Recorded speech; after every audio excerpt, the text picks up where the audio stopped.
నమస్తే. Welcome to Jabardasth TV Khammam TV.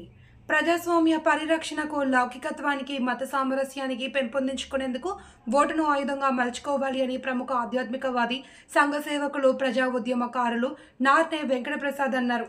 Lok Sabha ఎన్నికల ప్రచారం ముగింపు నేపథ్యంలో మెడికల్ ప్రసాద్ యూఎస్ఏ నుంచి జబర్దస్త్ టీవీ ఖమ్మం టీవీతో మాట్లాడారు. తనకు, తన కుటుంబానికి ఓటు వచ్చిన నాటి నుండి గత అసెంబ్లీ ఎన్నికల వరకు తమ ఓటు హక్కును వినియోగించుకున్నామని తెలిపారు.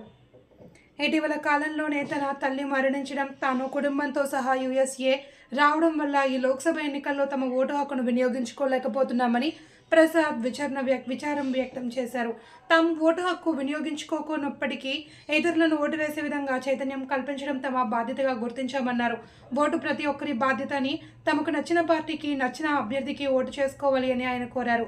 ఎవరూ నచ్చకపోతే కనీసం నోటకైనా ఓటు వేయాలి అని ప్రసాద్ సూచించారు.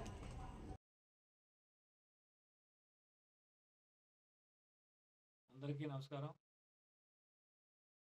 రేపు జరగబోయే లోక్సభ ఎన్నికలు మే 13 తారీఖు జరుగుతున్నాయి. ఈ లోక్సభ ఎన్నికలకి మనందరం కూడా ఓటు హక్కు కలిగి ఉన్నటువంటి పౌరులందరూ కూడా మే 13 తారీఖు లోక్సభ ఎన్నికల్లో పాల్గొని ఓటు హక్కును వినియోగించుకొని కోరుతున్నాను. దానికి దేశ రాజకీయాలు దృష్టిలో పెట్టుకొని మన దేశ భవిష్యత్తు ఎలా ఉండాలి, మన రాష్ట్ర భవిష్యత్తు ఎలా ఉండాలి, మన ఖమ్మం జిల్లా పరిస్థితి, మన యొక్క పిల్లల భవిష్యత్తు దీని మీద ఆధారపడి ఉంది. కాబట్టి అందరూ కూడా కులానికి, మతానికి వ్యతిరేకంగా మనకి ఒక భారతీయుటువంటి పౌరుడికి ప్రాథమికంగా ఎన్నుకునేటటువంటి ఒక స్వేచ్ఛా స్వాతంత్రం ఉండేటువంటి ఒక ఓటు హక్కు మాత్రమే. ఆ ఓటు హక్కుని కంపల్సరిగా ప్రతి ఒక్కళ్ళు కూడా ఓటు హక్కు వినియోగించుకొని కోరుతున్నాము. ఈ యొక్క మే 13 జరిగే ఎన్నికల్లో ఉదయం పూట 7 గంటల నుంచి సాయంత్రం పూట 6 గంటల వరకు ఉంటుంది.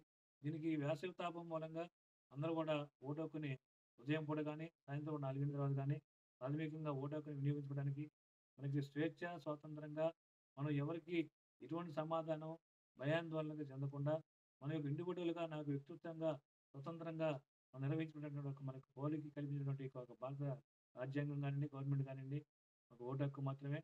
ఈ ఓటు హక్కుని మన దేశ రాజకీయాలని దృష్టిలో పెట్టుకొని, దేశ భవిష్యత్తుని, రాష్ట్ర భవిష్యత్తుని దృష్టిలో పెట్టుకొని మన ఓటు హక్కుని కంపల్సరిగా మన యొక్క ప్రాథమిక ఒక బాధ్యతగా అందరం కూడా ఓటు హక్కుని వినియోగించుకొని చెప్పి కోరుకుంటున్నాను. ఈ యొక్క అవకాశం ఇచ్చినటువంటి ఖమ్మం ప్రజలకి మరియు రాపర్తి నగరు ప్రజలకి అందరూ కూడా ఓటు హక్కు వినియోగించుకోవాలి. ఖమ్మం టీవీ వారికి ప్రత్యేక ధన్యవాదాలు తెలియజేస్తున్నాను.